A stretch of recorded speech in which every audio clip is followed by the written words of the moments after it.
This week in comic books, there's not really much to say. I only got 5 books, and none of them are DC.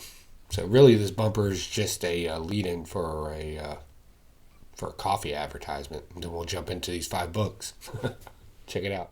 Hey, what's going on, folks? This is your boy Pocan Joe to talk to you about Coffee Brand Coffee. We serve people that are tired of gimmicky advertising and branded companies that want to lecture you. At Coffee Brand Coffee, all we want to do is serve you freshly roasted coffee wherever you're at, whenever you want it. Consider Coffee Brand Coffee.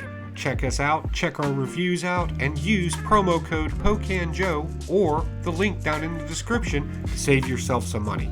Give me the opportunity to get you a delicious cup of coffee. Alright, weirdos, let's break it down, and we're going to kick this off with the Venomverse Reborn #1. So yeah, this is, first off, super cool cover, right? That hyper-realistic, I love it.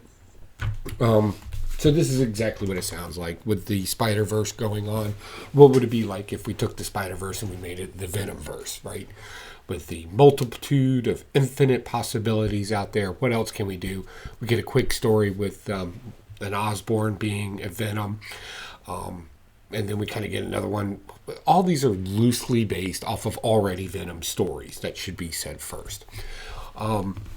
But what makes this interesting, because usually I get annoyed with these kind of things when they overdo them, but what's interesting to this is that our main overarching story in this has to do with the new King in Black, which is Venom, and kind of you're allowed to ask 5 questions, right?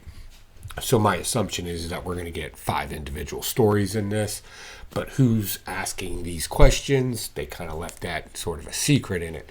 So I'm kind of interested as far as that goes. I like the overarching story part of it because it kind of ties everything together, whereas the Spider-Verse is just random stories being thrown at you with different ideas of Spider-Man.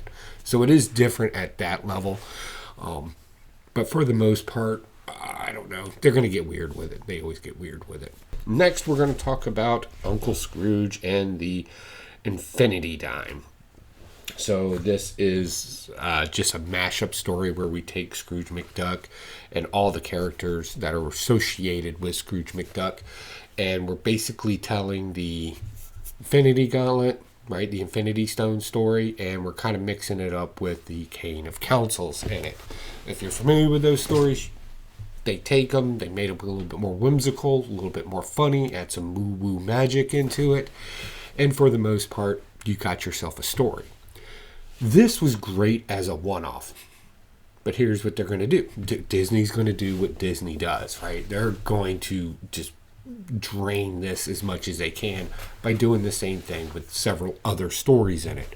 And I don't know how I feel about it. Like, it's cool when it's like a once-in-a-while thing, but like they got a whole lineup in the back of this comic book where they're just launching forward with it.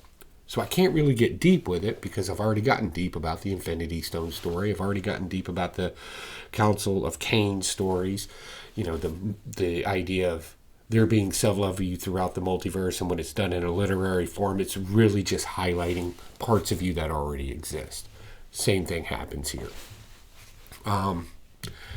For that part, it can be interesting. But again, when you're so heavily deep into these other storylines, you really can't get that deep into it. So it's good, but we're about to get so much of it. So much of it. Okay, moving on. Dracula, #2. This is part of the Blood Hunt series that's going on. This is the pick of the week. I'm just going to go ahead and say it. But not for what you think. I want to be clear. So we have Blade's daughter, and she's kind of getting shoved into this hero role. And again, it's not what she expected. And thank goodness we had a voice of reason, Daredevil, in it, who has been a father in a comic book story, like a preacher type father, not a father. By the way, happy Father's Day to all the fathers out there. So, you know, he can whisper good counsel in somebody's ear, which you should always whisper good counsel. You shouldn't scream and yell at people. You always whisper good counsel one-on-one. And he kind of takes the time and does that to her and goes, hey, it's really unfair what's happened to you, but our perceptions of things versus the reality of them, and having to deal through that, you know, and going to have to kill your own biological father, right? Because Blake's the bad guy in this. She's the daughter. She's one of the few people that can do this. And Dracula kind of doing the opposite of what Daredevil does in it. Again, 2024, Dracula is a hero. Him being the very authoritative, it needs to get done now, stop playing games, right? She just needed just to be heard and then get some good counsel, whereas Dracula's trying to shove her into this, along with all the other heroes, I might add. So yeah, great heroes, horrible mentors. So for the most part, I love the conflict that's going on in here. And I think it's beautiful, and I think it's a good reminder of, whisper good counsel. That's the key takeaway here. Next, I'm just going to go ahead and do it. I try not to do it. I got 2 picks of the week. 2. A little slower on that one because I was super fast on the last one. We got Destro 1. I love this. I love the way they're connecting the characters in this kind of rebooted origin story of them, where they're actually taking an approach that makes more sense. So we have the Crimson Twins in here, Zaymont and Tomax. They own a corporation that is canon. They own a very successful business or corporation that's known for overthrowing governments and stuff like that. Destro owns a company as well. He's an arms dealer. Legitimate and illegitimate. It walks that gray line. And them being rival companies in this is so smart. It's great. And we get their introduction into this kind of reorganization of the Crimson Twins kind of coming back. And they're such unique characters. I absolutely love them. I'm a G.I. Joe fan. I'm very biased towards this. So with that said, what's going on in here? Cobra Commander's been working with Destro, giving him the Energon. This is all part of the Energon universe. And with the Energon, he's made robots. He's already overthrown one government and kind of took over a country, putting in a puppet leader so he can do his arms dealing and training in a little bit more free environment. Think of it as a free trade zone in the worst possible way. It was a big auction. People come there to do it. And obviously the Crimson Brothers did not even bother showing up to this arms deal. Why not? It's easier to bomb it. Right? To destroy your competitors. I would imagine arms dealers being a little bit more realistic. I'm not saying like the guys that show up to like SHOT Show and stuff like that. Right? Because I've been to SHOT Show. It's a great thing. Everybody gets along. Everybody knows each other. But in the rest of the world, I could see it as I need to get rid of my competitor. So with all that said, this kind of launch into it, I really like it. And we know we're going to get the G.I. Joe Transformers thing coming on. So how is all of this? Like, you want to talk about building. You always hear people talk about building a universe, right? And Hasbro with the teams, the independent teams that are getting involved in this have all created, I think, something unique and special. And if you're not on board with it, I mean, I don't know what to tell you. You got Transformers, you got Void Rivals, you got G.I. Joe. And I still think Mask is going to get involved. I really do. It's right there. It's right there. Hasbro owns the properties to them now. They have characters that look like them. I don't know. What do you think? Definitely let me know down below.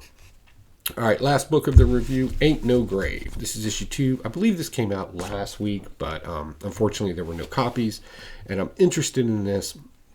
I should say I was interested in this. I was interested in this, and now I'm starting to find out it's kind of it's again another quest story, which Scotty Young is a genius at writing quest stories.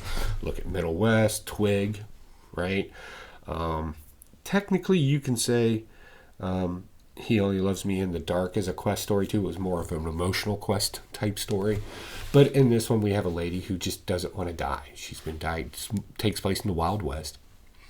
And she's going to go have a conversation with death about doing this. The problem is that she's kind of an outlaw who chose that peaceful life. We see this in spaghetti westerns and stuff like that.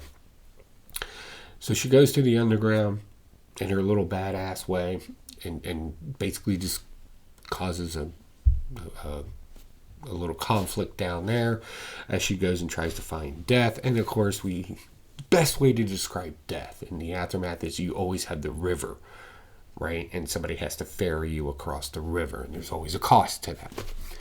And they kind of added that in here, but in a more Western style. I really enjoyed that. The problem is, and this is totally superficial on my part, am I really interested in a gunslinger trying to debate with death? Like, death is something that happens. It happens.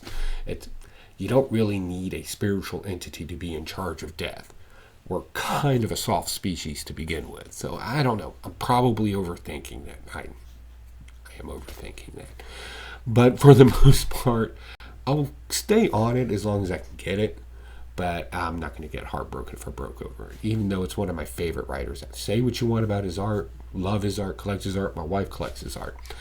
I really like his storytelling for the most part. So I kind of hope that the next one kind of kicks it up. Or maybe we come to the realization that, death is just something we all have to deal with at some point. That would be fascinating if a comic book actually did that. It would definitely be groundbreaking. So that's it. So to kind of tie this up, I just want to say to everybody that I met at Heroes Con, I had a blast there. It was great meeting everybody. Me and Marcus did our usual thing where we went back and forth on something.